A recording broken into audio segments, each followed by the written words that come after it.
Who are you? You son of a... Biscuit? You son of a... Oh, no mother would claim you, you petty, vindictive It's bastard. not quite the answer I was looking for. What? Doesn't mean it's the wrong answer exactly. Oh, you really, finally, actually pulled off the big revenge, the payback El Supremo. That's what I heard down at the Grange, Ma. Oh, the sneaky juvenile. Ah, Not as eloquent as you, of course. senile antics.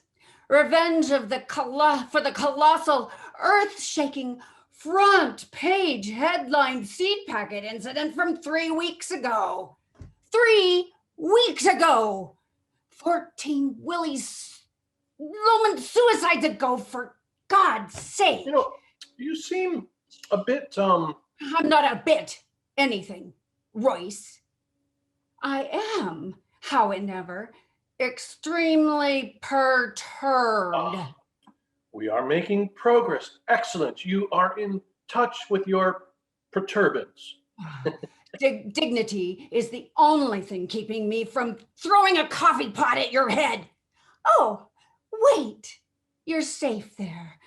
The coffee pot seems to have vanished. You don't say.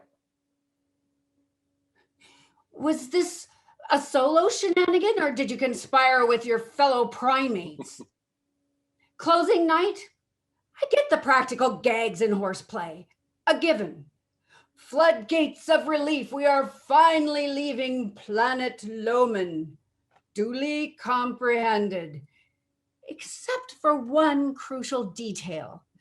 Unless my pragmatic clock is distorted with a daily dose of disassociation with reality, I believe closing is tomorrow. Well, that's how it is. On the rocky road to Dublin. Oh, couldn't wait for just one more performance to disassemble your integrity. Sweet slippery Moses. You're the big prop king, forever exalting the almighty prop table like it's the altar in the Vatican. Amen. Premeditated spite. For all a packed house to see. Live theater is what keeps life bubbling with surprises, lover. Nobody bubbles with humiliation, lover. Stumbling around like a community theater greenhorn, trying to figure out how to pour a cup of coffee without the benefit of a coffee pot. And my relatives from Scranton in the third row. Oh, you hate your relatives. Yes, but not until after they've left the theater. Hot bells, look at my face. Jeez. You know, I could see the blood vessels through Linda's natural soot tone. Cut the peanut gallery observations, Buster. You did this to my face. It's like I walked a block without stopping. Me? I was under the impression you reserved all your hot blood for Uncle Ben. Oh, no. You're not getting that one past the garlic press. Is that another one of your partial entendres? Don't change the subject. Which is? The coffee pot. Coffee pot? Which coffee pot is that? Well, that's saying it with flowers. Believe me, that is an incomplete sentence. Now, don't blow all your angst on one tantrum, sweetmeats.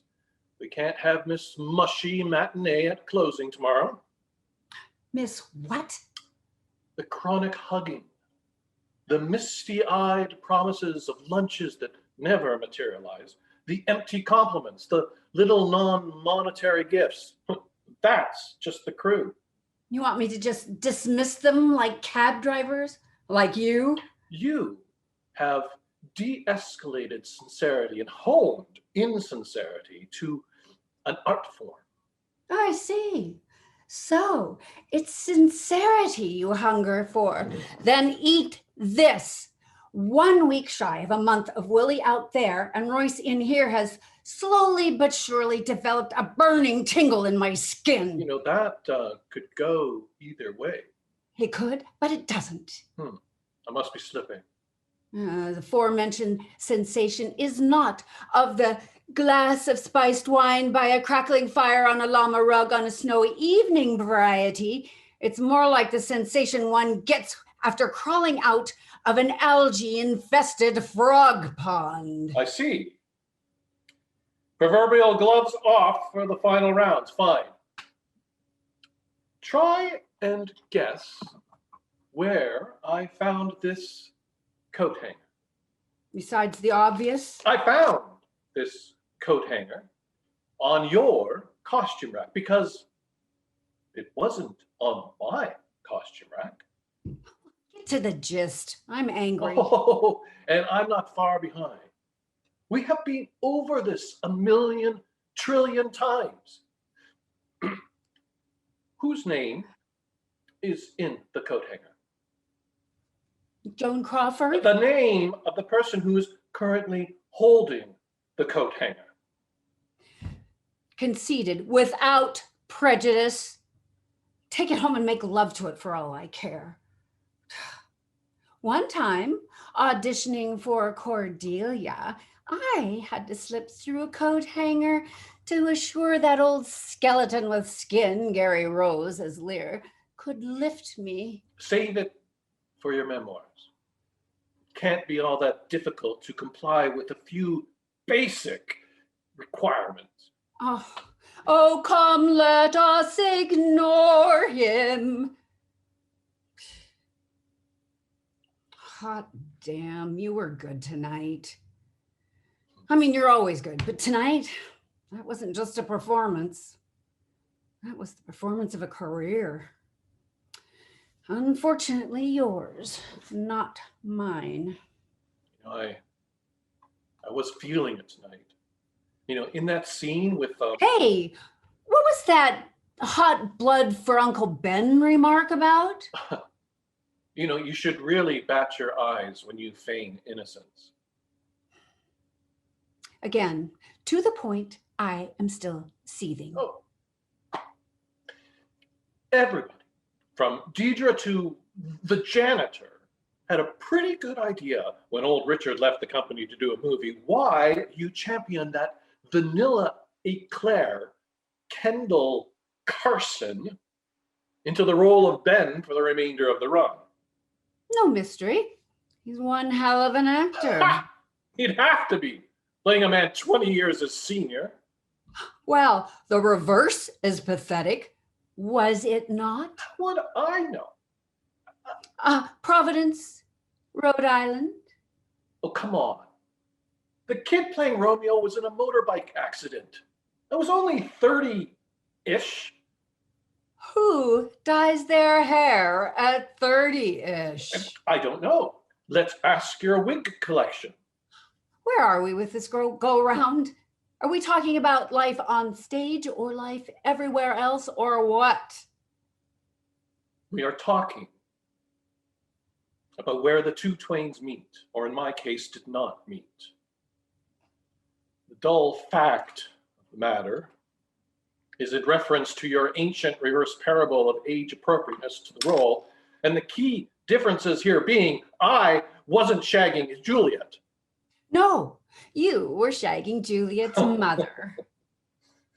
And as I recall, one of your better performances on and off stage. I played Lady Montague. Oops. Let's toss aside all the tiptoe inferences and brass tacks and cards on the cliche table. Fine. Come on, hell. The motive behind the push by you on the casting of Ben was pure transparency. You didn't say anything at the time. Pickup rehearsals? Not a peep. I withheld my peeps. because at the time I assumed your intentions were of artistic and professional merit. And what kind of a name is that, huh? Kendall Carson. He sounds like one of those guys with two glass eyes seducing widows at the country club. Where do you get these convoluted yet weirdly specific impressions? Another thing, what kind of a man, outside of the Boston Strangler, wears black gloves indoors? He ain't wearing gloves when the lamps are low. Spare me the airport literature details. It's enough having Kendall roaming the spotlight with that damned walking stick, rolling his R like he was the Duke of Windsor. Could you autograph my copy of Hypocrisy Today magazine? Oh, here it comes. I recall, as far back as yesterday, you being quite chummy with the Duke of Windsor, kicking around old science fiction movie trivia. Okay, so he's interesting for the right reasons. What is this, Lamb? Dime store jealousy? Yes, yes, and yes. I despise playing spectator to you, spreading your attentions as thin as a Chinese pancake to these fleeting, insincere fancies. True enough, I do spread my attentions. I also pay the price. Sympathy denied. But I'm on to myself enough to know that over the years, the price has gone down substantially in the art department. And I'm on to myself enough to grasp that what you do with your heart has little to do with anything but me coming to terms with the shrinking time we have together in this play and how much I will Miss me? Yes. Remember when we did same time last year? I hear they're doing it again here next season. No, never again. Come on. Just one more matinee and ensuing cast party, game, set, match. Can you please, at the very least, make a feeble attempt at discretion? It doesn't matter enough. Enough for what? Enough for the pedestrian effort that goes into the charade.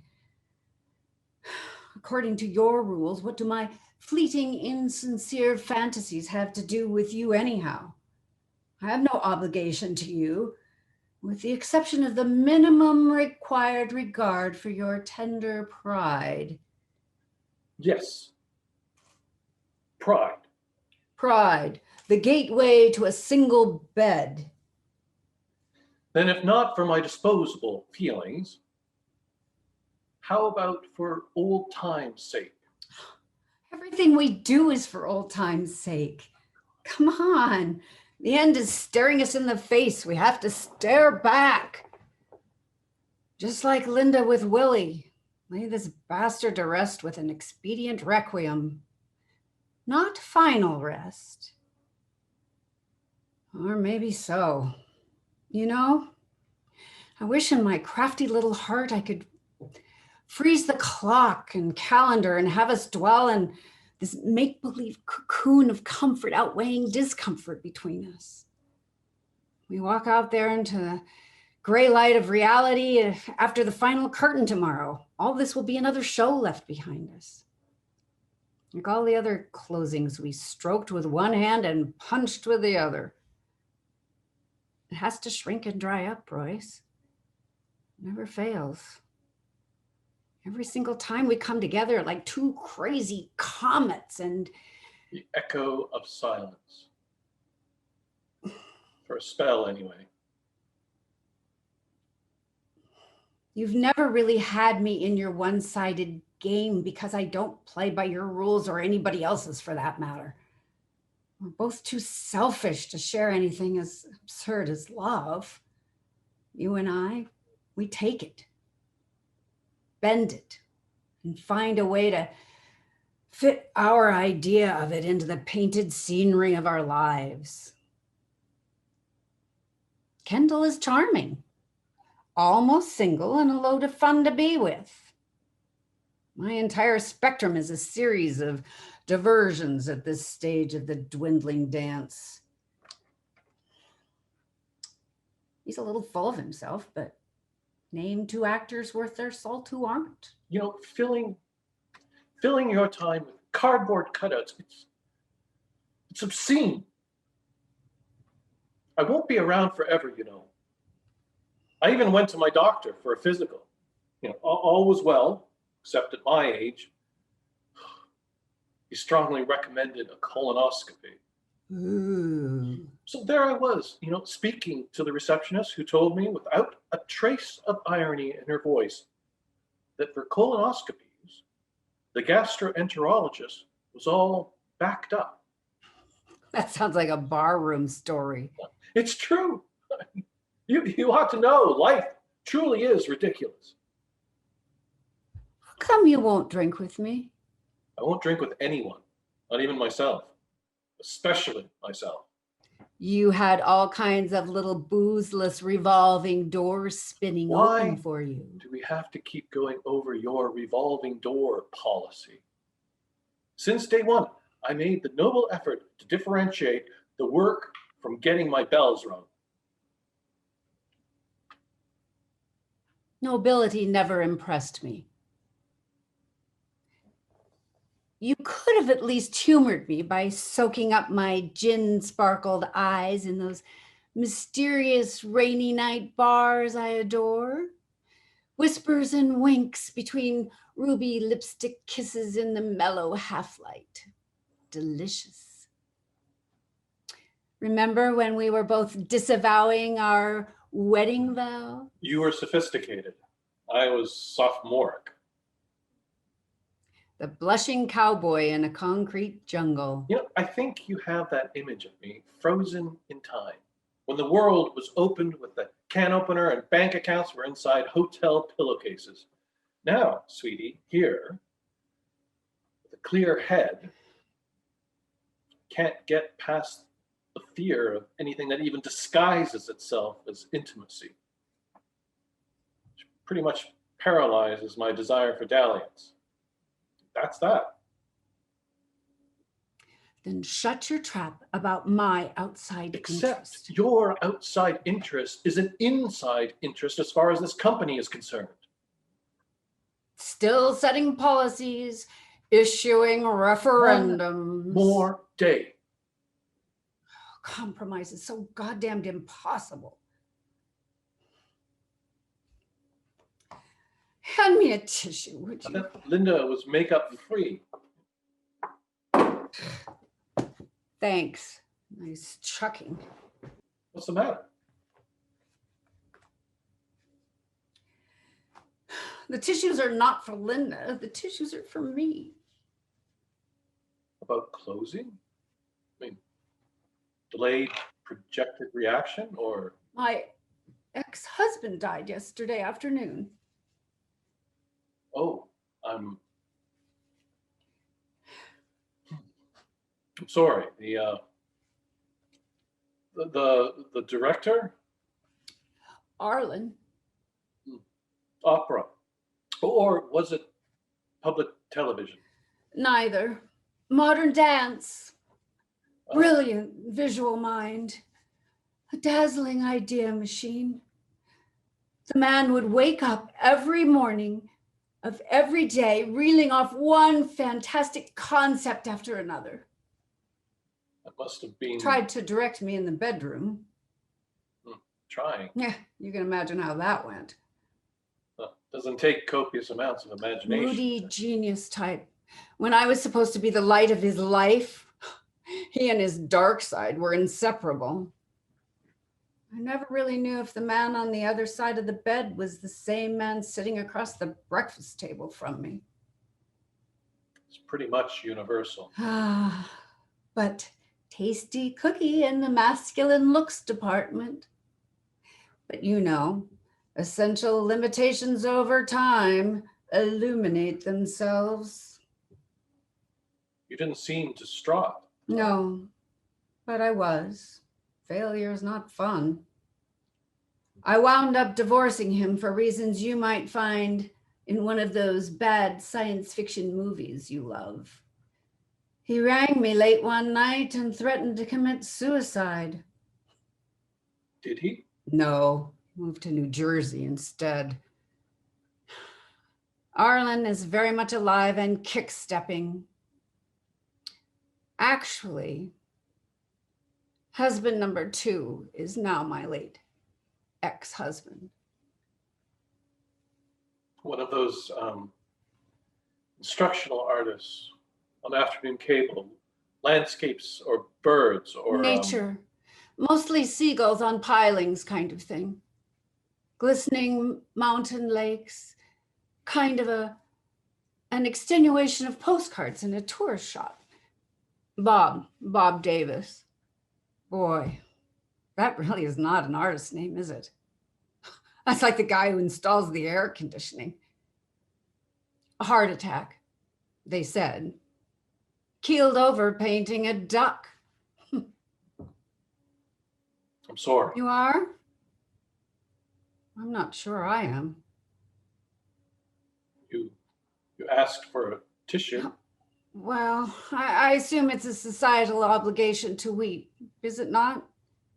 Though strange to think a man who was once hot in my bed will soon be cold in the ground. That is quite a surrealistic leap. A memory flash, a sharp, cutting pulse of feeling, then like dropping a stone statue overboard into the drink, fading, faint, gone forever. I am a cold fish.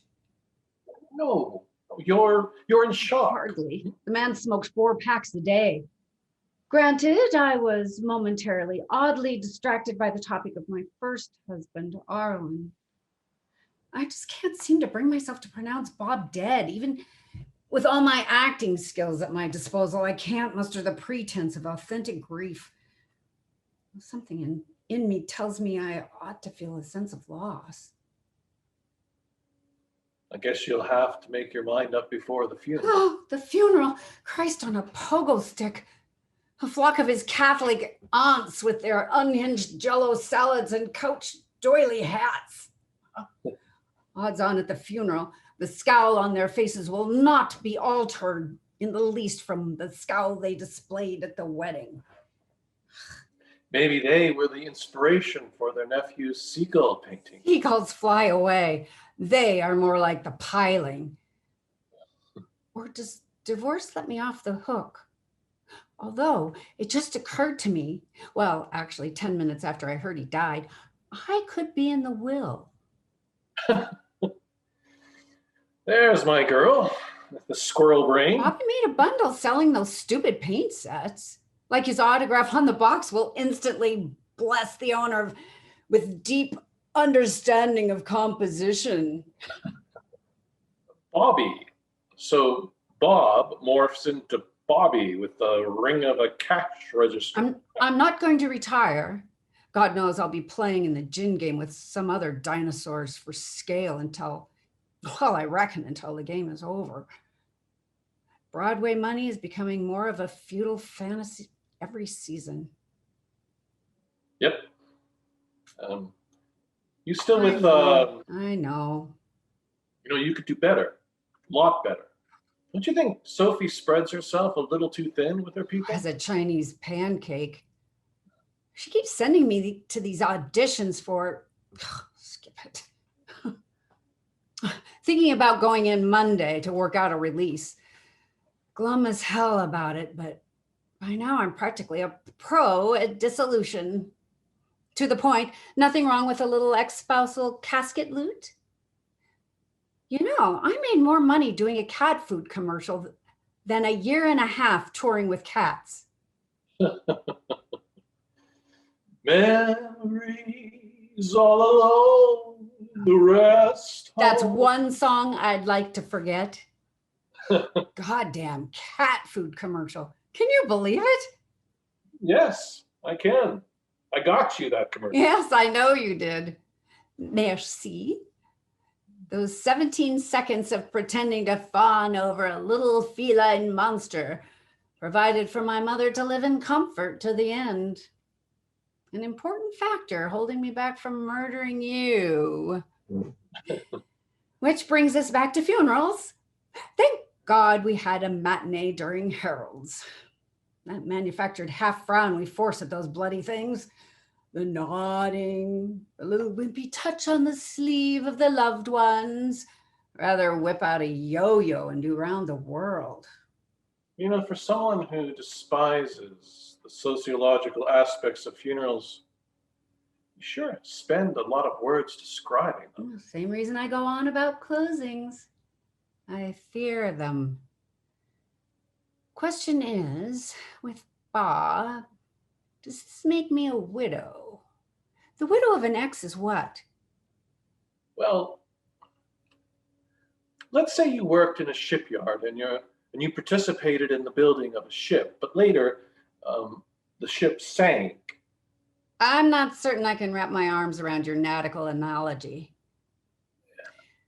Mainly because you may not be privy to this, but I am capable of experiencing feelings.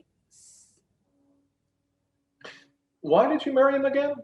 He was clean, like those clean mountain lakes he painted. Why did he marry you? Because I was the little splash of gas on the water that creates a rainbow. That's pollution. You would see it that way. It wasn't just clean and neat. I mean, that wasn't the only thing on the man's menu. Bob was... Like me? Oh, like you? No. I couldn't cohabit on intimate terms with all that sanitized precision you perpetrate. Yeah. I turned this style of a dressing room into a temple. You mean like how the Third Reich turned Poland into a temple? Are you kidding with that? I mean, stepping over those little cobra piles of costumes you always leave behind, like your affairs. You don't know anything about my affairs. All right, one. Your math is delusional. This isn't about you and how neatness with you is in the obsession ballpark. Obsession? I mean, your ballpark needed a full-time cleanup crew. I once found a glazed donut in here that turned into petrified crystals. I mean, somewhere there is a rodent running around with a chipped tooth. And the shoes, everywhere but where they ought to be. If I walked in here unaccustomed to your habits, I'd probably call the burglary unit. And that wouldn't happen in a Broadway dressing room.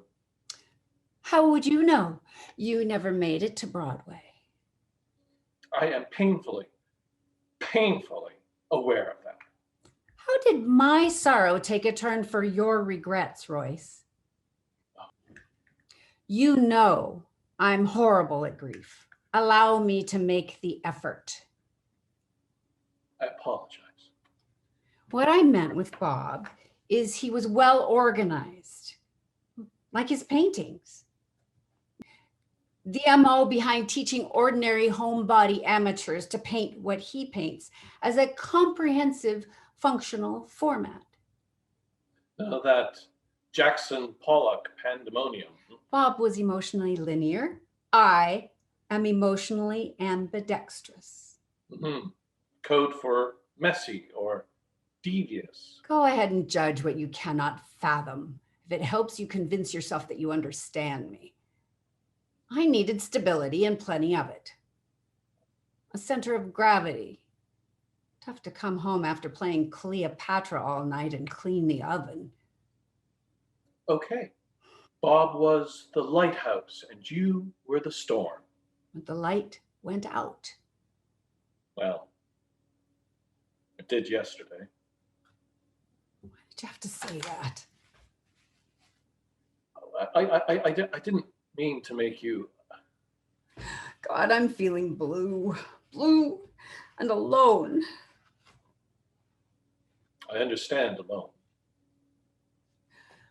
End up restless in bed tonight, on my back, seeing his face on the ceiling, those damned seagulls, the pilings, a half a duck.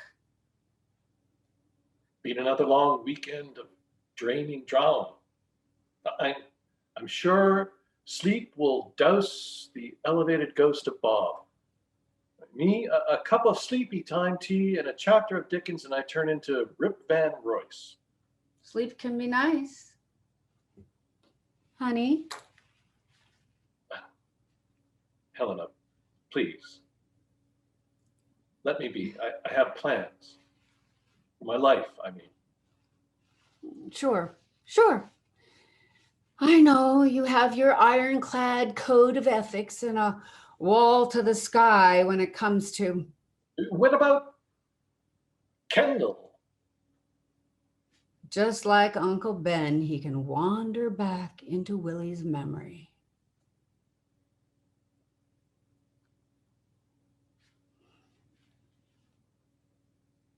Why are you looking at me without talking? If I told you, I would no longer be doing what I am doing.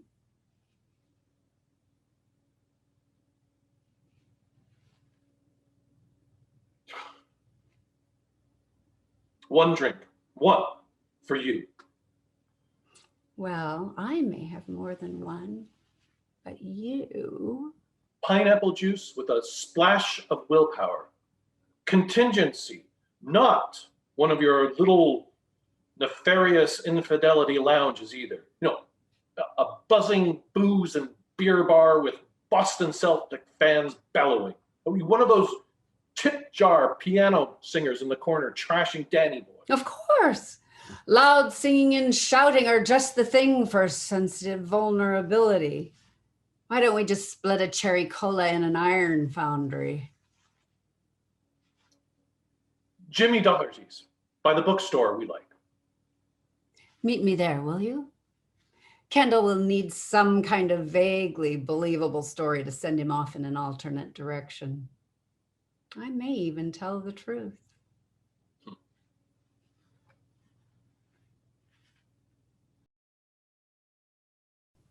Oh.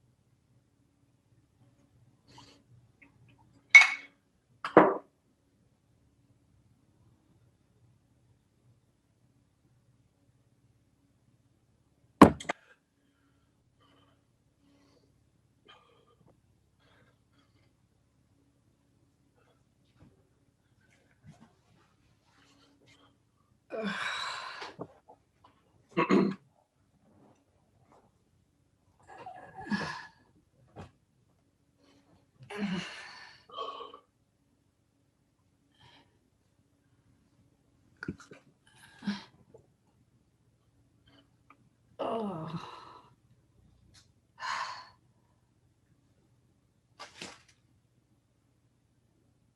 Oh, God. I look like the elephant woman.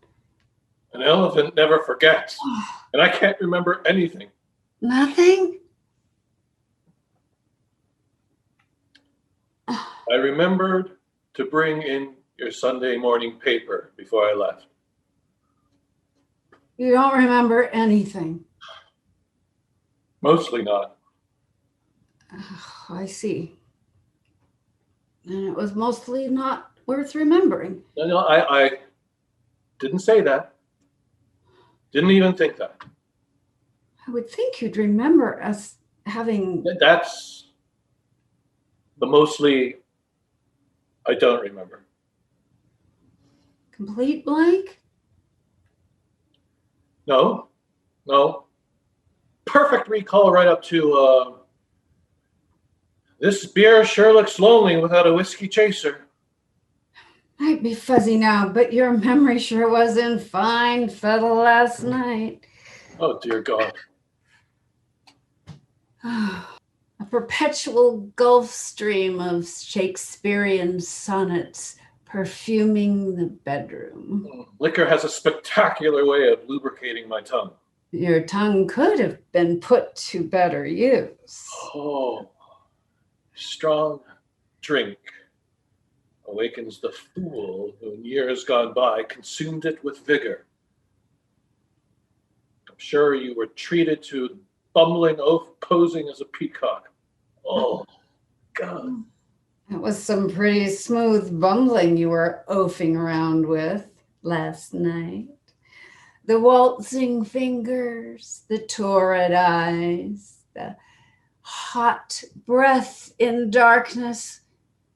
It was like you knew the sliver of moonlight streaming through the window would give your caresses an atmospheric incandescence. Oh, I doubt that. I broke my glasses on your bedpost. Don't ask.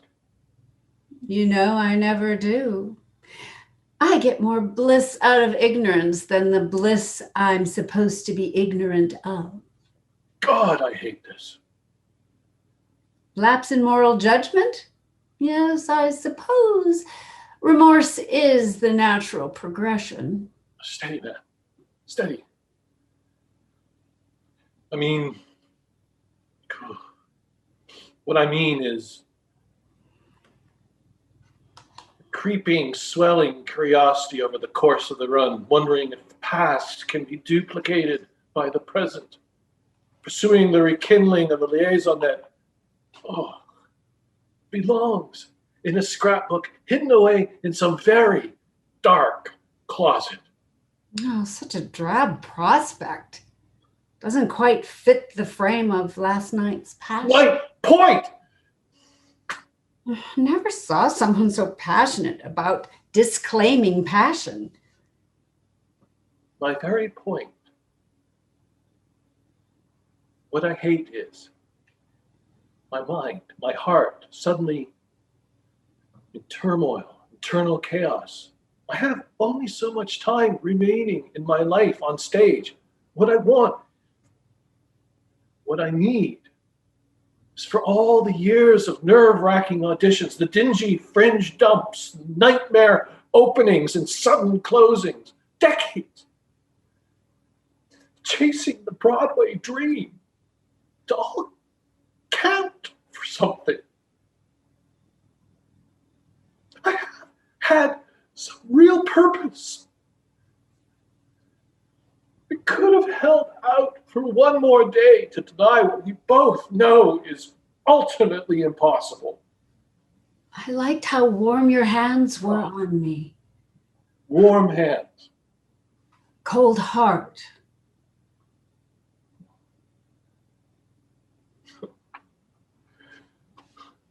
God.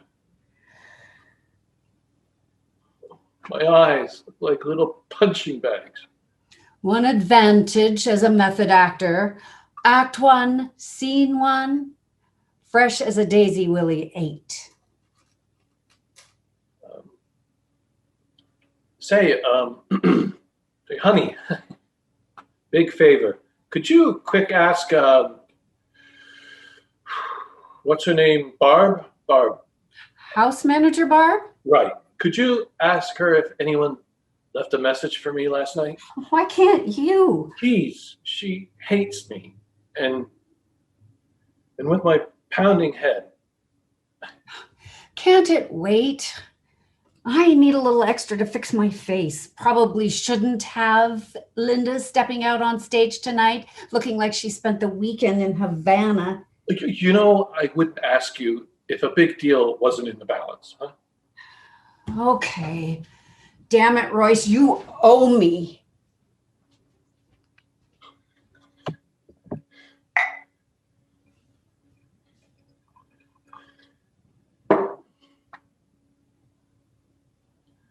Forgive me.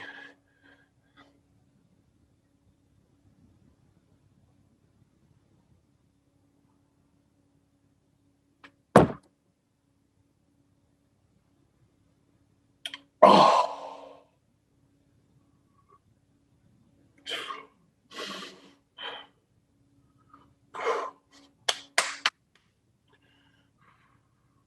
Got yourself in deep.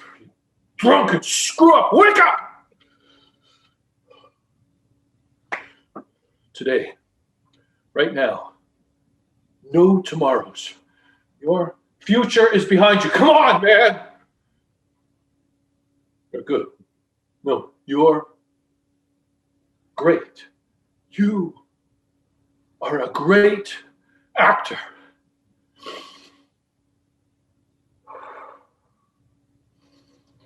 Oh, God, I hate closings. Hate them.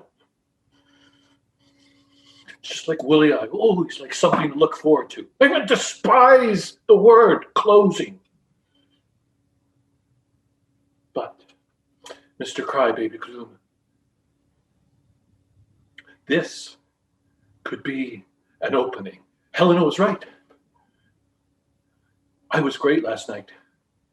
Tears and sniffles in the dark during my requiem. The roaring applause, the whistles, curtain calls. Gave them a Willie Loman to remember. Performance of a career. Look at me. Shaky, red-eyed, buffoon. What I want. Success. Or an afterthought to be pitied. The wheels are coming off, boy. Deep breaths. Breathe.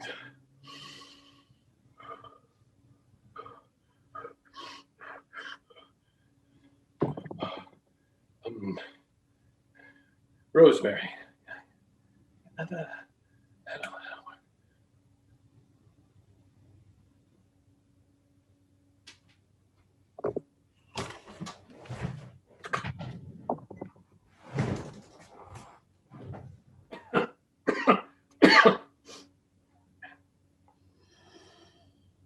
You know, I don't think she likes me either. No messages. Nothing?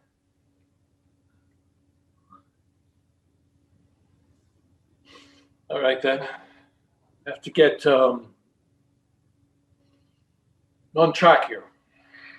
This play is a beautiful masterpiece, I tell you. I mean, genius, the way the words,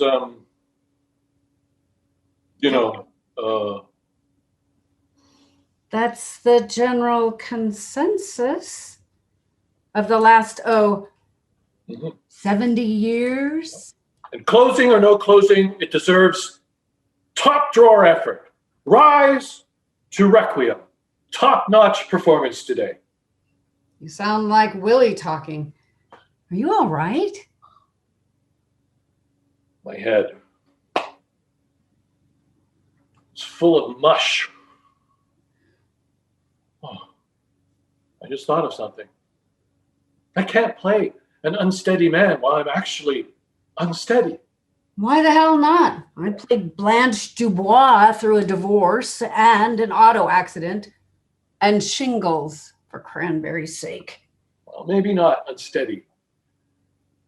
More of a state of temporary disrepair. Sounds like a... You know, what I wish I could do is, I wish I could wash last night off me.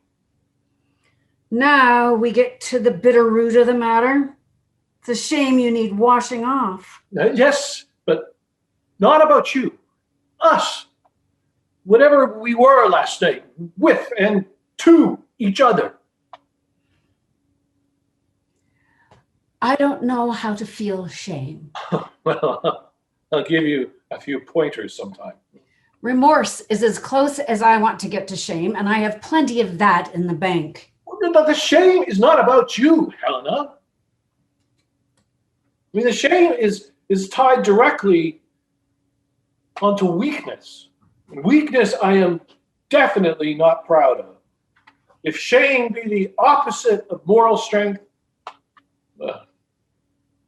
your old dad's preserving shadow. Oh no, Signor Casanova. Whatever happened last night did not spring from weakness. Remember, well, try to remember, it was your brazen suggestion to go back to my place. Actually, it started out as more of a tipsy innuendo and morphed into a full-blown Italian opera balcony scene. If that's weakness, you should be able to move a medical dental building with the raise of an eyebrow. So I take myself too seriously. That it? I do that when the drink gets the best and worst of me. Wallow in the incapacity to grant myself contrition. You sinned a whole bunch last night, baby. So did I. So what? Flesh and blood we are. To hell with shame. And to hell with me! When I jump into something and I know in the core of me that something is. What did you call it?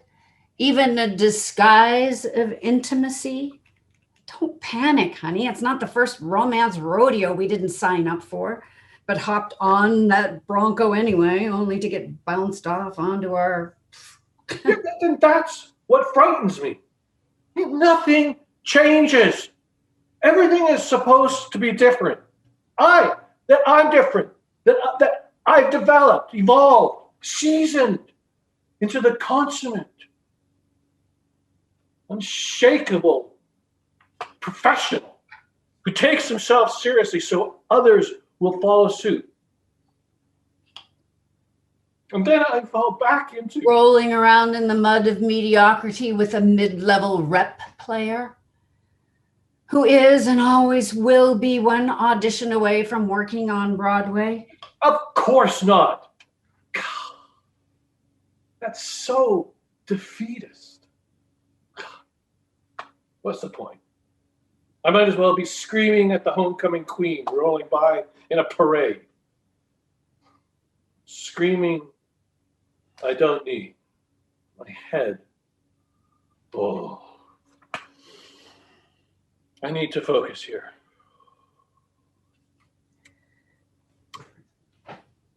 Tip of the tongue.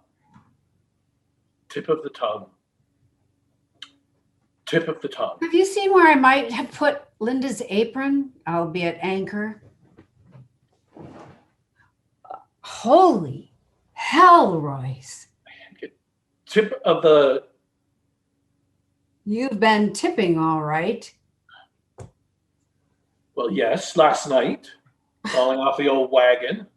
I wasn't sure about leaving you alone, but. I'm dandy. No, you are not. Mind your own business. You are my business, and I'm worried about you. Oh, well, that's mighty neighborly. Come on, I can smell the rosemary, and that ain't all. So? So you smell like a cross between a health food store and a saloon. Better straighten your elbow out on the breakfast bracers, or it's going to be one long afternoon. Just a wee dram to steady the jiggles. I'm not your homeroom teacher. Come on, let's give them something good to talk about on the subway tomorrow. Well, of course. I just have to. I can do without the inspirational speech, considering who is delivering it. It was your fault. Fault? Fault for what? And what exactly is it? The train wreck last night. I give.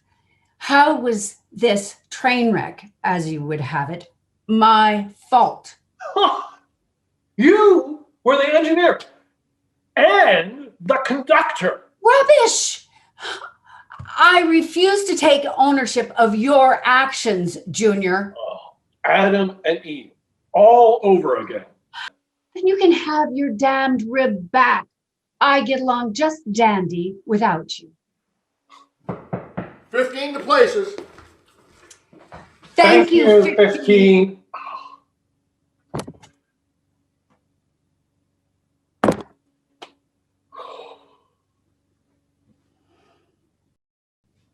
Royce! Oh, dear God.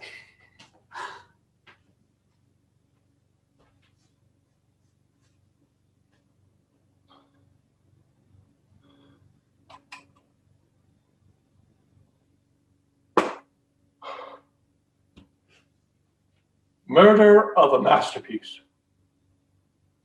Oh, God. Where was my guardian angel? Oh, God. I threw up on my own pea patch. God.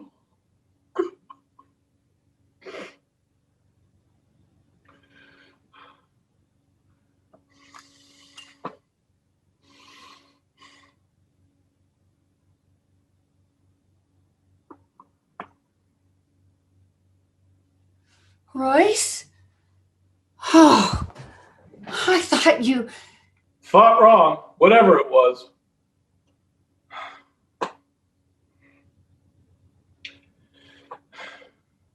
Requiescence in passe.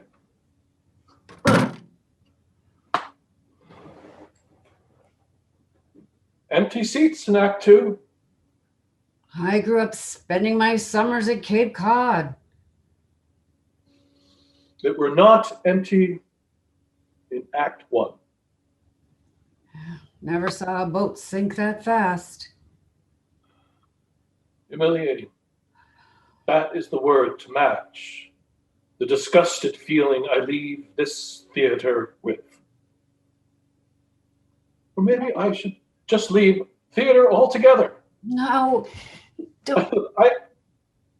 I'm sure you have the conventional words of comfort to keep me from jumping off a bridge, Helena. I appreciate your effort. Doesn't take any effort to say you screwed up big time. And you don't have to say it. Those speeches, I mean, what happened? Oh, I wish my brain would tell me. I couldn't believe it myself, what was happening out there today, while it was actually happening. Like my head turned into a beehive. I mean, the words, thoughts, feelings, I am as familiar as my... I wish my brain would tell me. I couldn't believe myself what was happening out there today. I mean, while it was actually happening. Like my head turned into a beehive. I mean, the words, thoughts, feelings, I'm as familiar with them as my own words and thoughts. And, well, my feelings, I'm not so sure about. They all just stepped out of my mind. Happens to all of us. Not to professionals. It doesn't. Oh, then I wouldn't know. It's certainly not what happened to me out there. I mean, right in the middle of Willie's degradation scene in Charlie's office, begging for a handout, and looking away into the darkness of the house, and honest to God, I saw the face of my father with that familiar look of disparage. What are you doing here, son? Who told you that you are to be taken seriously? Never quite good enough. Yeah, that man really did a number on you. It's behind us, all of it. Time to pack it up and push on. Another chain link and another way off Broadway production. Maybe I don't, but maybe I do. Do or don't what? Deserve something better, at least better than... Me? Here's your damn message.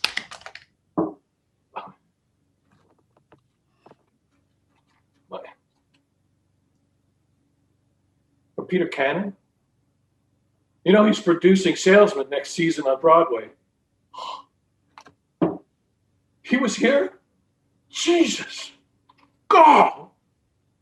You saw that catastrophe? That rank amateur drunken bum? No, God. Everything I've worked for.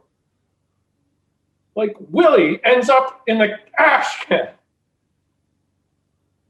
Wait. You read this? Why do you think I kept it away from you? Well, suppose you tell me. I don't know. Hurt, anger, pick one. Oh, if that's how it is, or was with you, I would think you would want Broadway producer to see me fall on my goddamn face. Remember when you sent me to ask the house manager if there was a message earlier? I said there wasn't a note. I lied. Then Peter Cannon was here last night? And saw the performance of your career so far. This is incredible. Then I have a real shot.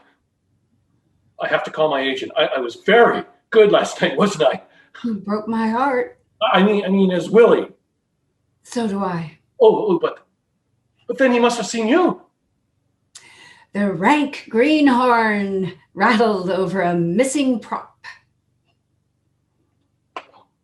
I am so... Stop. You can't put the fruit back on the tree. No. I was going to clear out today, but it feels more like a Monday thing to do. You don't mind? I should probably. Yeah, I'm wrestling with the blues again. Losing badly. Oh, well, do you want me to stay with you a little while? No. I appreciate the offer, but we should sever this thing once and for all, right now. Royce and Helena quickly fade to darkness. Rather feel all the sorrow at once. Toss the blackened mascara tissues, put on the suitable mask that keeps me alive, and join the cast for a farewell libation at Jimmy Doherty's, of all places. Look, I prefer not to face. I know. We both knew we would come to this moment. That you, as the creme de la creme, and the rest of us, powdered milk, would leave us behind to toil away at what you call second best and watch from the wings. I really know that you will arrive where you belong. Thank you. I couldn't have done it without. Oh, darling man, please. Just quietly close the door on your way out. I don't want my heart to hear it.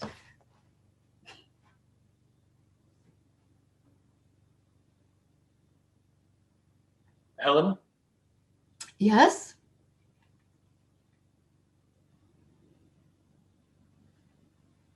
I love you.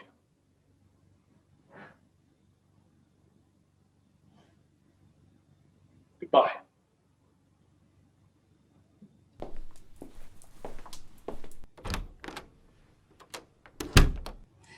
Why does goodbye always have to follow I love you?